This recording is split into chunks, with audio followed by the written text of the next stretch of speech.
Hello hello everyone, welcome to my channel. मैं Shabnam Bano, assistant professor NET qualified, आपका अपने इस चैनल पर हार्दिक स्वागत करती हूं। आज हम अपनी सीरीज में कंकाल तंत्र के क्वेश्चंस को सॉल्व करेंगे। आपका स्केलेटल सिस्टम से जो क्वेश्चन आपके TGT, PGT, KVS, NBS, DSB में आते हैं, उनके हम क्वेश्चंस को सॉल्व करेंगे। और आज हम 20 क्वेश्चन लेंगे, देन हम और इसी से आगे एक सीरीज बनाएंगे स्केलेटल सिस्टम से। तो बाकी क्वेश्चंस जो आए हैं इम्पोर्टेंट, उनको नेक्स्ट सीरीज में लेंगे। चलिए हम आगे बढ़ते हैं और देखते हैं क्वेश्चन नंबर 1 कौन सा है। शरीर क्रिया विज्ञान से आप क्या सीखते हैं? इसका जो आंसर है वो है मानव शरीर के सभी भाग के कार्य। शरीर क्रिया विज्ञान में जो मानव शरीर के विभिन्न जो भाग होते हैं वो किस प्रकार से कार्य करते हैं आपस में मिलके, इसी का अध्ययन किया जाता है। तो इसीलिए जो आंसर नंबर डी है वो सही होगा।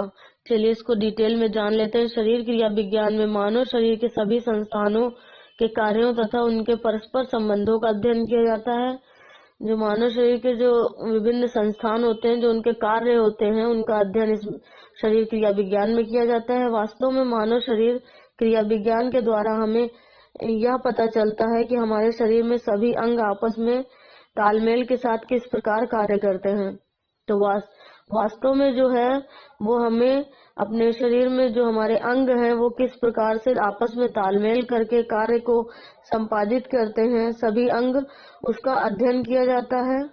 अब उदाहरण के तौर पे हम देख सकते हैं, जैसे मानव शरीर क्रिया विज्ञान के परिणाम स्वरूप ही हमारे मानव हृदय द्वारा किए जाने वाले कार्यों का ज्ञान होता है। जो इसी शरीर क्रिया विज्ञान के द्वारा ही हमारे जैसे हार्ट किस प्रकार से कार्य करता है, किस प्रकार से वो ब्लड को पंप करके दूसरे अंगों तक पहुंचाता है, उसी का अध्ययन किया जाता है। तो हमारा जो शरीर के विभिन्न अंग हैं वो अपना रोल कैसे निभाते हैं, वो आपस में कैसे इन्वॉल्व होते हैं और वो कैसे कार्य करते हैं, उसी का अध्ययन हमारा शरीर क्रिया विज्ञान में किया जाता है। अब दूसरे क्वेश्चन नंबर पे बढ़ते हैं आगे और देखते हैं क्या है क्वेश्चन। शरीर की संरचना के अध्ययन को कहते हैं, शरीर की जो संरचना होती है या जो रचना होती है उसके अध्ययन को कहते हैं शरीर रचना विज्ञान। जो आपका शरीर की जो रचना होती है उसको शरीर रचना विज्ञान कहा जाता है। इसको डिटेल में जानते हैं। शरीर रचना विज्ञान या एनाटॉमी शरीर के ढांचे के अध्ययन को कहते हैं। जो शरीर का जो ढांचा होता है, हमारे बोन्स की जो स्केलेटल सिस्टम का जो बनावट होती है, जो उनका स्ट्रक्चर होता है, उसका अध्ययन जो है इसमें किया जाता है। इसके अंतर्गत जीवित, चल या अचल वस्तु का विच्छेदन कर उनके अंग प्रत्यंग की रचना का अध्ययन किया जाता है। वनस्पति विज्ञान जीव विज्ञान की एक शाखा है। जो ये आपको इसके बारे में पता चल गया होगा। शरीर रचना विज्ञान क्या है? शरीर रचना विज्ञान में शरीर की जो रचना होती है और शरीर बोन्स की जो स्ट्रक्चर होता है उनका अध्ययन किया जाता है। और वनस्पति विज्ञान में, वनस्पति विज्ञान भी विज्ञान की एक शाखा है। उसमें जो है हम पेड़ पौधों का अध्ययन करते हैं, वनस्पतियों का अध्ययन करते हैं। इसी प्रकार जीवित प्राणियों की संरचना या शरीर व उनके सभी भागों के कार्य विधि का अध्ययन किया जाता है, उसको शरीर क्रिया विज्ञान कहते हैं। उनकी जो कार्य विधियों का अध्ययन किया जाता है, जैसा कि मैंने आपको ऊपर बताया है कि जो आपके कार्य विधियों का अध्ययन होता है वो शरीर क्रिया विज्ञान के अंतर्गत होता है। अब देख लेते हैं क्वेश्चन नंबर 3। शरीर की संरचना का अध्ययन है, शरीर की जो संरचना का अध्ययन है वो शरीर रचना विज्ञान कहलाता है। तो कहीं पर भी संरचना आता है, शरीर की संरचना, तो आपका शरीर रचना विज्ञान होगा। किसी भी तरह से अगर क्वेश्चन घुमा के भी देते हैं तो आपको ध्यान रखना है। और कई बार वो क्वेश्चन आता होता है लेकिन हम ध्यान नहीं देते हैं, उसको अच्छे से पढ़ते नहीं, इसलिए हमारा वो गलत हो जाता है। तो अच्छे से पढ़ के उसको समझ के क्वेश्चन तभी टिक करें। ये राजस्थान पीटीआई में भी आया है, आपका 2 बार आया है, और यूपी टीजीटी में भी आया है ये क्वेश्चन। तो इम्पोर्टेंट है काफी ज्यादा ये क्वेश्चन, ध्यान से पढ़िए। चलिए क्वेश्चन नंबर 4 में बढ़ते हैं और जानते हैं कि क्या है क्वेश्चन। जीवित प्राणियों की संरचना के कार्य विधि को जाना जाता है। जो जीवित प्राणी होते हैं उनकी संरचना की कार्यविधि को जाना जाता है। तो ये भी वही क्वेश्चन है लेकिन काफी घुमा के दिया गया है। ये भी शरीर रचना विज्ञान ही होगा, आपका शरीर क्रिया विज्ञान, शरीर क्रिया विज्ञान होगा, क्योंकि इसमें आपका जीवित प्राणियों की संरचना की कार्यविधि, जो संरचना होती है, संरचना का अलग क्वेश्चन होता है कि आपके संरचना विभिन्न बॉडी के जो हमारे स्केलेटल होती है उनका जो स्ट्रक्चर होता है उसमें होता है। लेकिन जब हम बात कर देते हैं कि कार्य विधि, उन संरचनाओं की कार्य विधि के बारे में जब बात होती है तो हमारा शरीर क्रिया विज्ञान होता है। तो इसका जो आंसर होगा वो शरीर क्रिया विज्ञान होगा। तो यही आपको ध्यान देना है, यही छोटी छोटी गलतियां होती हैं अभी जैसे हो गई। तो आगे बढ़ते हैं और देखते हैं क्वेश्चन नंबर 5 हड्डियों का अध्ययन कहलाता है। आपका हड्डियों का अध्ययन जो है वो ऑस्टियोलॉजी कहलाता है। ऑस्ट्रोलॉजी में अध्ययन होता है आपकी हड्डियों का, और इसमें भी इस क्वेश्चन को भी घुमा कर दे सकते हैं। ऑस्ट्रोलॉजी के अंदर किसका अध्ययन किया जाता है, तो आपको हड्डियों का आंसर देना है। और अगर आता है हड्डियों का अध्ययन किसमें किया जाता है तो आपको ऑस्ट्रोलॉजी आंसर देना है। चलिए इसको डिटेल में जान लेते हैं। अस्थि विज्ञान, ऑस्ट्रोलॉजी के अंतर्गत हड्डियों का अध्ययन किया जाता है। यह मानव शरीर एंथ्रोपोलॉजी और पुरातत्व की एक शाखा है जिसमें अस्थि संरचना, कंकालीय तत्व, दांत, आकृति विज्ञान, अस्थियों के कार्य, रोग, विकृति विज्ञान तथा हड्डियों का प्रतिरोध और कठोरता शामिल है। मांसपेशियों का अध्ययन मायोलॉजी कहलाता है। तो आप इसको अच्छे से याद रखिएगा, जो मांसपेशियों का अध्ययन होता है वो मायोलॉजी कहलाता है। आपका ये जो भी आपके दिए गए हैं 4 ऑप्शन, उसमें मायोलॉजी भी है। तो आप मायोलॉजी को आता भी है, ये क्वेश्चन काफी बार आता है, मायोलॉजी इसमें है भी। तो मायोलॉजी के बारे में भी इसमें डिटेल में बताया है कि मायोलॉजी में मांसपेशियों का अध्ययन होता है। कभी भी आता है कि मायोलॉजी के अंदर किस चीज का अध्ययन होता है तो आपको मांसपेशियां करना है। या फिर आता है कोई ऐसा क्वेश्चन कि मांसपेशियों का अध्ययन किसके अंतर्गत होता है तो आपको मायोलॉजी पे मार्क करना है। और अब देख लेते हैं क्वेश्चन नंबर 6 कौन सा है। ऑस्ट्रोलॉजी ज्ञान है, इसमें भी घुमा के दिया है, ये ऊपर वाला ही क्वेश्चन है। आपका क्वेश्चन नंबर 5 का ही है लेकिन उसको घुमा के दिया है, जैसा कि मैंने आपको बताया था काफी बार घुमा के क्वेश्चन देते हैं।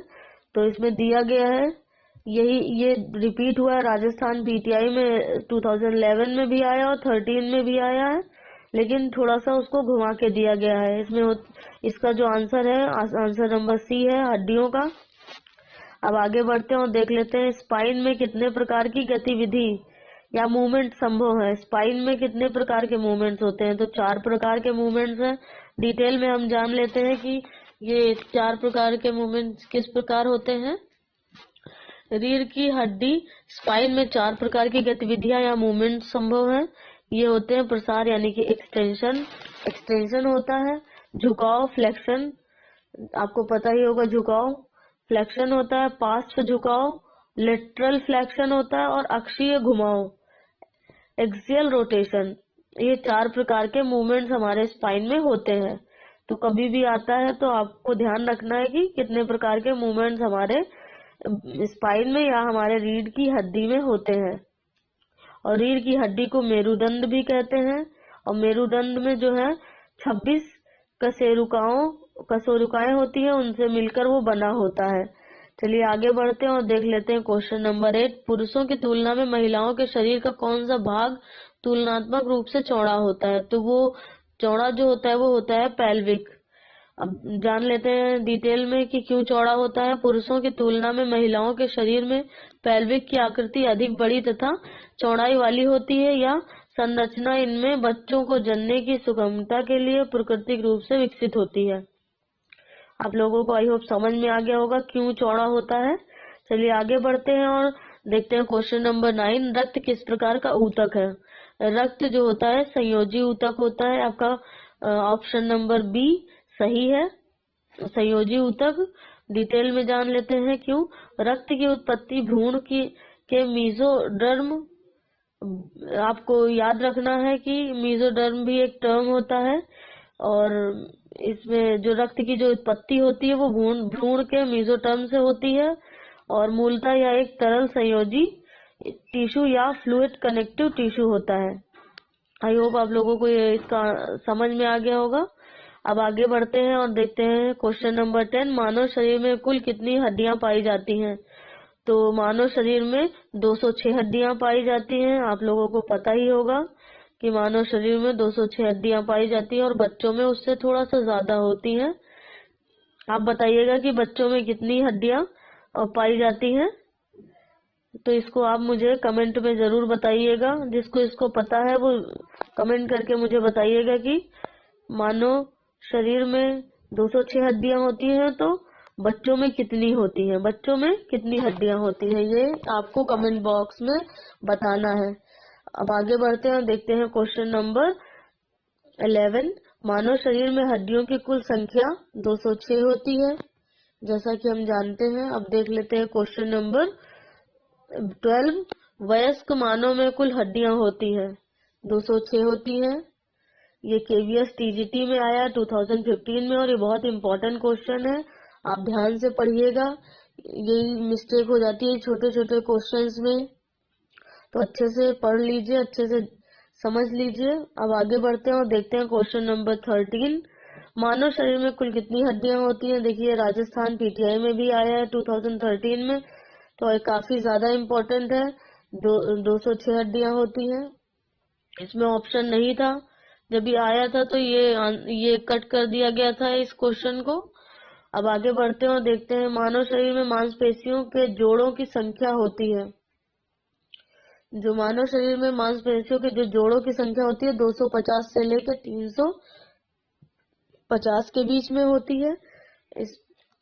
तो इसमें जो है सही ऑप्शन है नहीं, इसमें 250 भी है 350 भी है, तो इसीलिए ये आया था यूपी टीजीटी में। इस क्वेश्चन को भी कट कर दिया गया था क्योंकि दोनों आंसर थे, और अगर कोई बी लगाता तब भी सही था और डी लगाता तब भी सही था, इसलिए इसको कट कर दिया गया था। अब चलिए आगे बढ़ते हैं और देखते हैं क्वेश्चन नंबर 15, हमारे शरीर में कितनी जोड़ी पसलियां पाई जाती हैं। तो हमारे शरीर में 12 जोड़ी पसलियां पाई जाती हैं, अर्थात 24 पसलियां पाई जाती हैं। 12 एक साइड होती हैं और 12 एक साइड होती हैं, और जो जोड़े होते हैं वो 12 होते हैं। 12 जोड़ी पसलियां कभी भी आता है हमारे शरीर में कितनी जोड़ी पसलियां पाई जाती हैं, तो 12 ही हम करेंगे। और पसलियों की संख्या अगर पूछी जाएगी, कुल पसलियां पूछी जाएंगी, तो आपको 24 पे आंसर करना है। और इनका जो आकार होता है वो चपटी होती है, हल्की सी घुमावदार होती है, और हड्डी की पट्टियां होती हैं पतली पतली सी, जो वक्षीय पिंजरे का ज्यादातर भाग बनाती हैं। अब क्वेश्चन नंबर 16 को देख लेते हैं, रेडियो अल्ना अस्थि कहाँ स्थित होती है। हमारी जो रेडियो और अल्ना अस्थि होती है वो फोरआर्म में होती है, ये याद रखिएगा। ये भी बहुत इंपॉर्टेंट क्वेश्चन है, यूपी टीजीटी में आया है 2011 में। रेडियो अल्ना जो होती है वो फोरआर्म में होती है। अब आगे बढ़ते हैं और जान लेते हैं डिटेल में। मनुष्यों व अन्य कशेरुकियों में अग्रपाद यानी कि फोर लेग व पश्चपाद हिंड लेग होते हैं। मनुष्य में अंगपाद हाथ हैंड कहलाते हैं। इसके ऊपरी भाग को अपर आर्म और निचली भाग को लोअर आर्म या फोर आर्म कहते हैं। फोर आर्म में 2 अस्थियां रेडियस व अल्ना होती हैं। फोर आर्म में जो होती है वो रेडियस और अल्ना होती हैं, जिन्हें एक साथ रेडियो अल्ना कहते हैं। अपर आर्म में एक अस्थि होती है जिसे ह्यूमरस कहते हैं, और अपर आर्म में जो होती है, ये तो फोर आर्म में होती है रेडियो अल्ना, और अपर आर्म में जो होती है वो होती है ह्यूमरस। तो याद रखिएगा, अपर आर्म का आता है तो ह्यूमरस पे टिक करिएगा।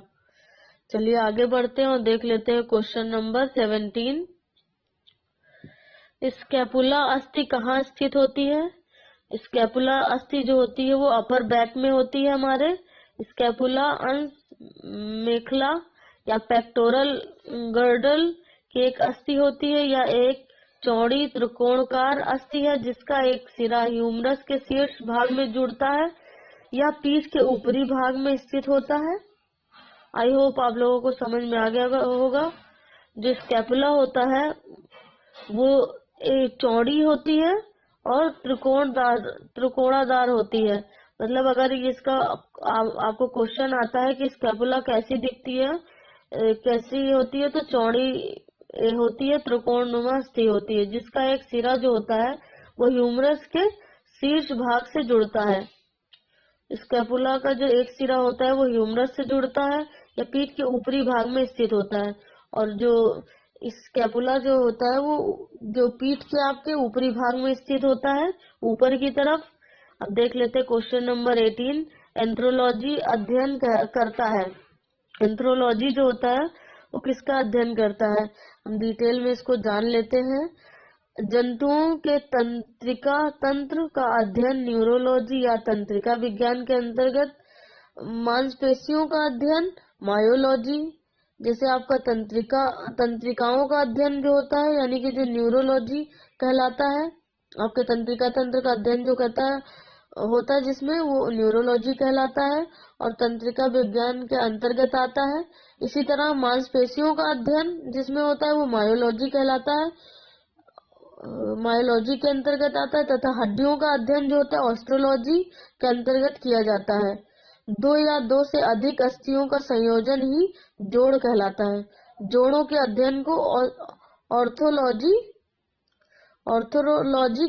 कहा जाता है। जोड़ को इस तरह परिभाषित करते हैं, प्रत्येक उस स्थान को जहां दो अथवा दो से अधिक अस्थियों के सिरे मिलते हैं जोड़ कहलाते हैं।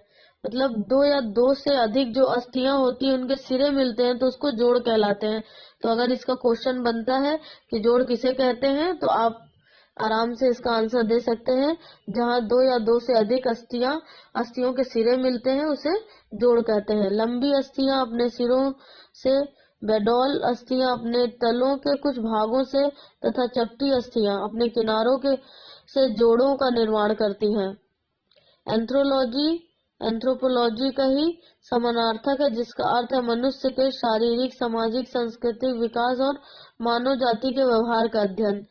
तो इसमें जो होता है वो आपको समझ में आ गया होगा। इसमें आंसर नहीं है, आपके ऑप्शन में ये आंसर नहीं है, इसलिए इसमें नहीं दिया गया है सही आंसर। ये भी आपका यूपी टीजीटी में आया था और ये कट कर दिया गया था क्योंकि इसमें सही आंसर ही नहीं था।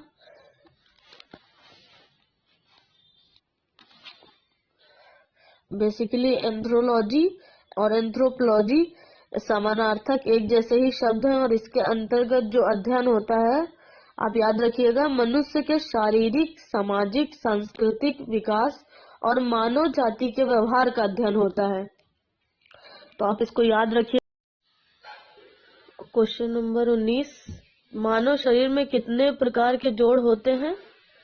आपका 3 प्रकार के जोड़ होते हैं। 2 या 2 से अधिक अस्थियों का संयोजन ही जोड़ कहलाता है। 2 या उससे अधिक अस्थियां जब मिलती हैं तो उसको ही जोड़ कहते हैं। जोड़ के अध्ययन को ऑर्थोलॉजी कहते हैं। याद रखिएगा, जो जोड़ का अध्ययन होता है वो ऑर्थोलॉजी कहलाता है। लंबी अस्थियां अपने सिरों से, बेडॉल अस्थियां अपने तलों के कुछ भागों से तथा चपटी अस्थियां अपने किनारों से जोड़ों का निर्माण करती हैं। जोड़ों का ये जो होती है वो निर्माण करती है। उनके वर्गीकरण को इस प्रकार किया जाता है कि जोड़ में किस सीमा तक गति हो सकती है। इस प्रकार से किया जाता है कि जोड़ में किस सीमा तक गति हो सकती है। इस गति को आधार मानते हुए